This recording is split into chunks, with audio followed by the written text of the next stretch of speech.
자, 이런 분들이 가장 흔히 하는 실수가 뭘까요? 바로 입니다. 자, 애니는 입니다. 안녕하세요 여러분, 구별입니다. 제 생각보다 JLPT랑 JPT 차이점 영상을 좋아해 주시더라고요. 이제 JLPT 추가 접수도 끝났고 시험까지 한 달밖에 안 남았다 보니 JLPT 공부법에도 관심이 많으실 것 같아서 이렇게 JLPT 공부법 영상을 준비했습니다. 총 2탄까지 준비했으니까요. 많은 기대 부탁드리겠습니다. 자, 그럼 본격적으로 들어가기에 앞서 여러분, 그거 아시나요? 오타쿠와 일반인은 공부법도 달라야 한다는 사실. JLPT를 준비하는 많은 오타쿠분들 혹은 일반인분들이 이걸 놓쳐서 과락의 늪에 빠지는 경우가 분명 있을 거예요. 하지만 이제 걱정 마세요. 제가 한 번에 싹 정리해드릴 거니까요. 그럼 들어가 볼까요? 우선 일반인 분들부터 시작할게요. 사실 제가 말하는 일반인 분들은 듣는 귀가 트이지 않은 분을 의미합니다. 이런 분들이 JLPT 공부 시작할 때 제일 먼저 하는 것, 문제집을 산다, 단어와 문법을 외운다. 맞죠? 물론 틀린 방법은 아니고 분명히 필요합니다. 그런데 이렇게만 하시는 분들은 청해에서 과락을 얻을 가능성이 높아져요. 어떤 언어 시험이든 귀가 트이는 게 사실 가장 어렵거든요. 그럼 청해 공부를 어떻게 해야 하느냐? 우선 JLPT가 시험이라는 사실을 잊으시면 안 됩니다. JLPT 청해는 유형별로 원하는 바가 딱 정해져 있어요. 그러니 그에 맞는 스킬을 익히셔서 문제에 돌입하는 순간 해당 유형에 맞는 스킬을 시행하시면서 문제를 푸셔야 합니다. 듣는 귀가 완전히 트이지 않았다 보니 이런 스킬적인 면을 익히시는 게 도움이 되실 거예요. 유형별 스킬을 지금부터 알려드릴 건데요. 제가 18년도부터 N1 시험만 봤기 때문에 N1 유형으로 설명드릴 거예요.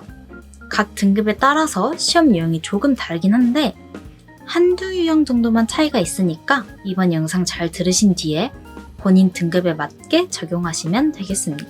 첫 번째, 과제 이해 유형입니다.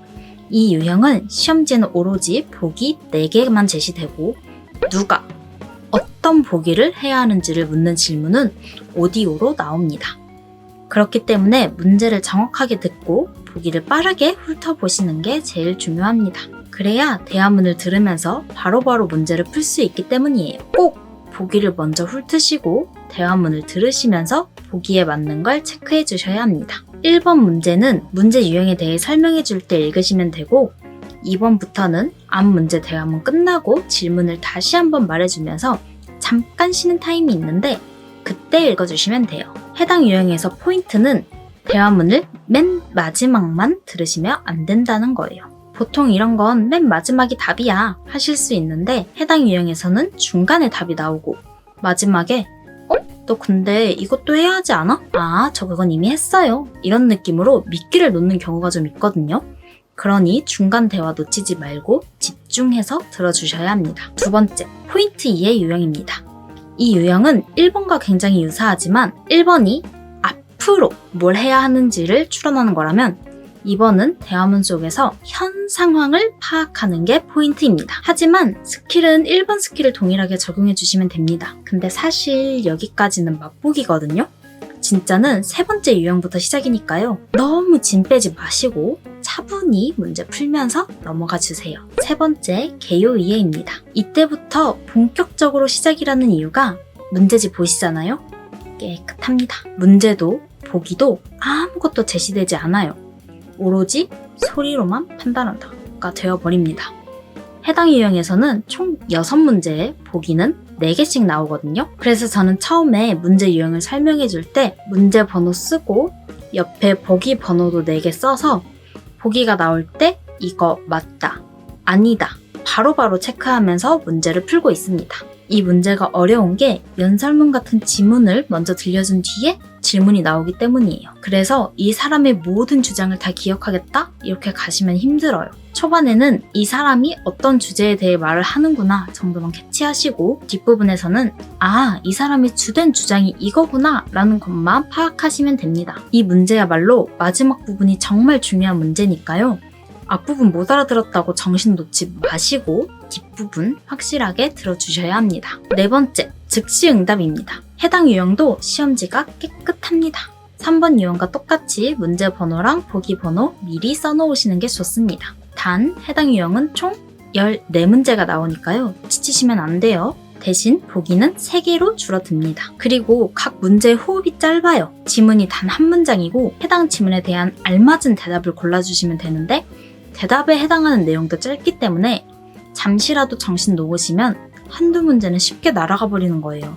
그러니까 해당 문제는 집중력 유지해주시는 게 제일 중요합니다. 드디어 마지막이에요. 마지막 5번째는 통합 이해입니다. 사실 많은 분들이 제일 어려워하시는 유형인데요.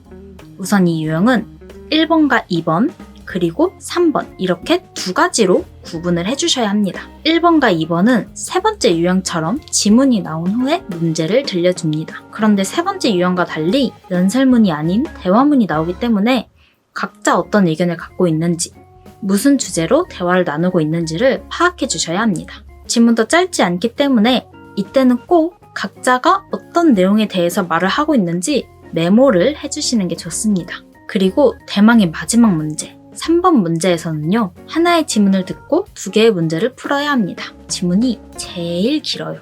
우선 처음에 한 명이 무언가에 대해서 막 설명을 해줍니다. 그런 뒤에 몇 명이서 그 무언가에 대해 이야기를 나눕니다. 이렇게 지문이 끝나면 1번 문제 질문이 나오고 약간의 텀 뒤에 2번 문제 질문이 나옵니다. 다행히도 보기가 주어지는데요. 1번과 2번 보기가 똑같거나 한두 개 다르거나 이럴 거예요. 그래서 보기에서 힌트를 얻을 수는 없기 때문에 지문을 들으면서 각 보기에 대해서 사람들이 어떤 말을 했는지 메모를 해주시는 게 중요합니다. 통 질문하는 건 누구는 뭘 골랐냐, 누구는 뭐가 제일 어떠냐고 말했냐 이런 식이니까요.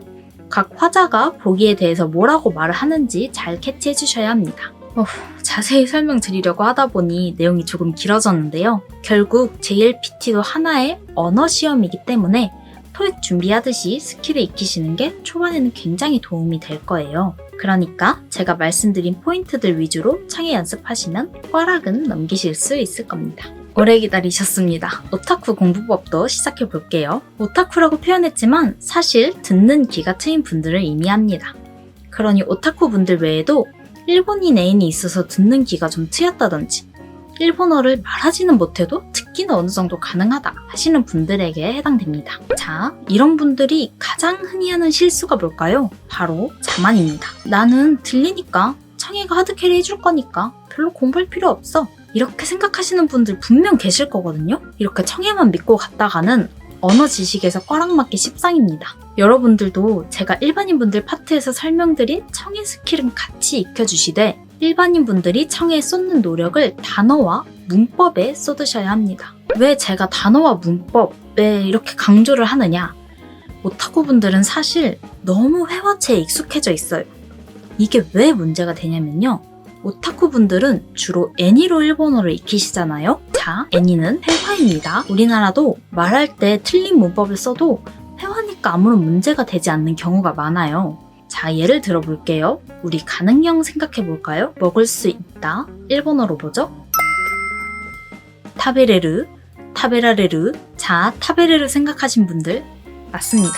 정답이에요. 단 회화에서만요. 정확히는 타베라레르가 맞습니다. 하지만 회화에서는 가능형에서 라를 생략 가능하죠. 그런데 애니로만 일본어를 익히신 분들은 타베레르만 들었기 때문에 타베라레르 이거 틀린 표현 아니야? 이렇게 생각하실 수도 있단 거예요. 이런 상황이 생길 수도 있기 때문에 오타쿠 분들은 특히 더 유의하셔서 단어와 문법을 익혀주셔야 하는 겁니다. 청해 만점 받아도 언지에서 꽈락 뜨면 합격 못 하잖아요. 그러니까 청해는 스킬만 익혀두시고 대부분의 시간을 언어 지식 파트에 쏟아주시면 무난히 합격하실 수 있을 겁니다. 오늘은 이렇게 일반인과 오타쿠를 나눠서 JLPT 공부하는 법을 알려드렸어요. 최대한 쉽게 설명을 해보려고 했는데 여러분들에게 잘 다가갔을지 걱정이에요. 제 설명이 어땠는지 댓글 남겨주시면 참고해서 다음 영상 만들어 보도록 하겠습니다. 그리고 영상을 끝내기 전에 혹시 몰라 덧붙이자면 오늘 설명드리는 건 오로지 JLPT, 넓게 보자면 JPT까지.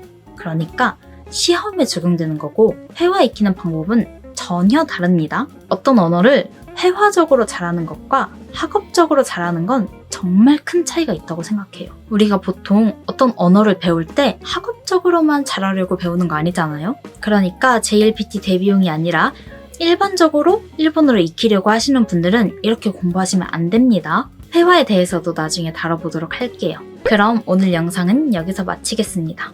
끝까지 봐주셔서 감사하고 다음에는 JLPT 공부법 2탄 영상으로 돌아올게요. 많이 기대해주세요. 바이바이.